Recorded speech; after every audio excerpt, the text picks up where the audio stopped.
Saat saya masih bersekolah dulu, saya ingat sekali diharuskan untuk membaca kitab suci berbagai agama dari segi literatur dan juga filosofi. Sehingga saya diberikan kesempatan untuk bisa memahami keindahan setiap agama dan sadar bahwa pada akhirnya fungsi terbesar agama adalah satu, yaitu untuk membimbing kompas moral manusia, untuk mengingatkan manusia bahwa kita harus memperlakukan satu sama lain dengan hormat, bahwa kita harus bersyukur, dan bahwa kita semua harus sadar bahwa waktu kita di dunia ini hanyalah singkat dan terbatas. Oleh karena itu, ingatlah untuk selalu menjadi seseorang yang rendah hati dan siap membantu satu sama lain. Menteri Agama Kholil Koumas alias Gus Yakut memuji artis Cinta Laura Kiel yang menyampaikan pidato dalam acara malam peluncuran aksi moderasi beragama pada Rabu, tanggal 22 September tahun 2021. Acara itu dihadiri pula oleh Menteri Pendidikan, Kebudayaan, Riset dan Teknologi Nadiem Makarim serta sejumlah tokoh nasional lain. Cinta Laura dalam pidatonya menyampaikan soal pentingnya menghargai perbedaan termasuk dalam beragama.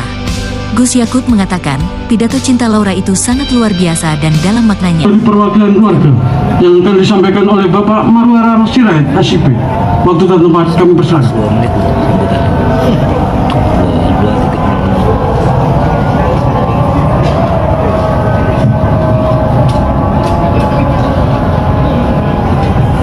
Yang kami hormati Bapak Ketua MPR, Bapak Bambang Susatyo,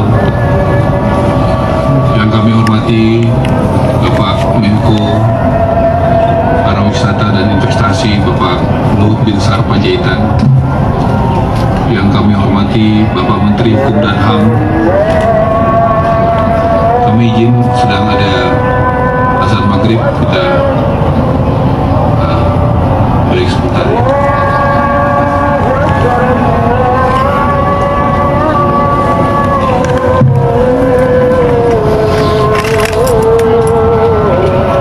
Sambutan keluarga berhenti sejenak karena menghormati azan maghrib.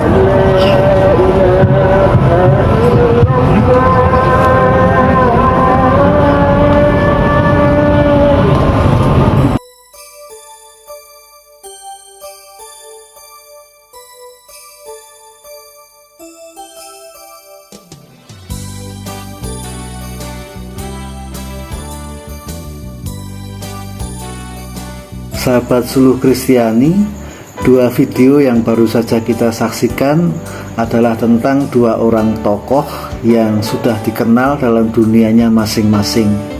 Yang pertama ada Cinta Laura, seorang artis. Dia memberikan pidato pada acara peluncuran moderasi beragama, sebuah program dari Kementerian Agama Republik Indonesia. Tanggal 23 September kemarin diluncurkan, dan pidato dari Cinta Laura ini memberi inspirasi, dibahas oleh berbagai media termasuk Menteri Agama juga memberikan apresiasinya. Lalu yang kedua ada teladan dari Maru Arar Sirait, seorang tokoh politik yang menghentikan pidato sambutannya pada acara pemakaman ayahnya, seorang tokoh politik juga, Sabam Sirait. Pada acara pemakaman tanggal 4 Oktober ada azan maghrib dan Maru Arar memilih untuk berhenti sebagai bentuk penghormatan terhadap umat beragama yang lain. Nah, kita bersyukur ya bahwa di tengah-tengah kehidupan bangsa Indonesia yang penuh dengan keberbedaan ini, ternyata ada tokoh-tokoh yang dapat memberikan pidato yang menginspirasi, ada tokoh-tokoh yang dapat memberikan teladan. Nah, sahabat Suluh Kristiani, tentu ini menjadi tantangan bagi kita semua ya.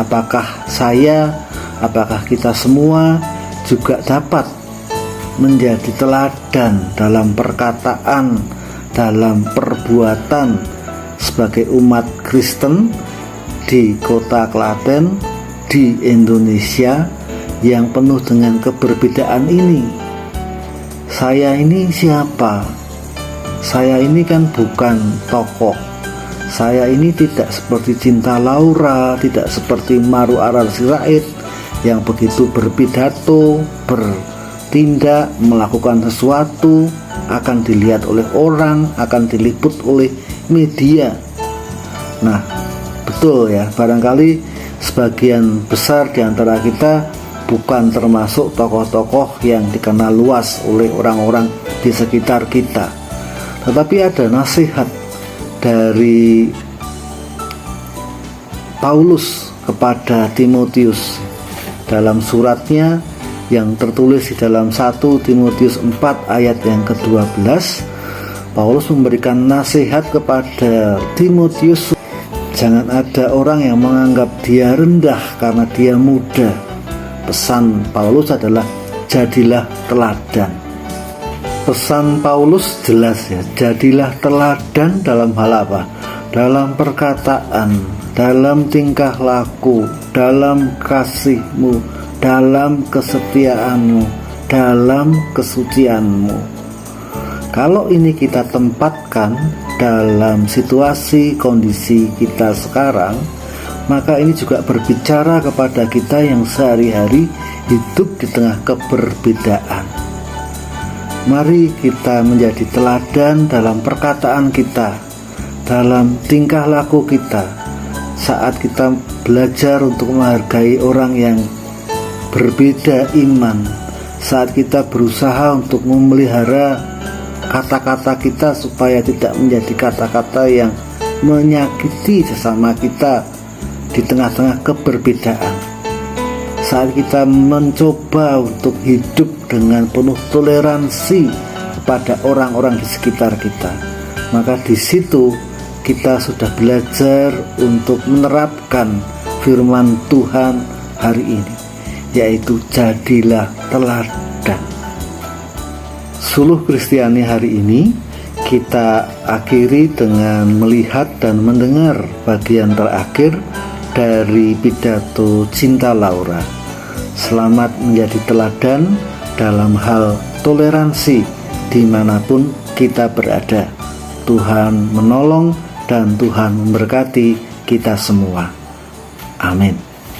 Sebagai penutup, saya ingin membacakan quote berikut.